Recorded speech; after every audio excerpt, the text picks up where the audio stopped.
National Weather Service in Lincoln has issued a flash flood warning for A Levee failure, Indiana, extreme north-central Fulton County and west-central Illinois, until 6 a.m. Central Daylight Time Friday.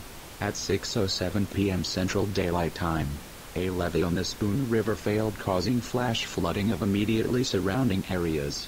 Locations impacted include London Mills, Illinois Highway 116 and County Road 2. Be especially cautious at night when it is harder to recognize the dangers of flooding. If flooding is observed, quickly move up to higher ground to escape floodwaters. Do not stay in areas subject to flooding when water begins rising.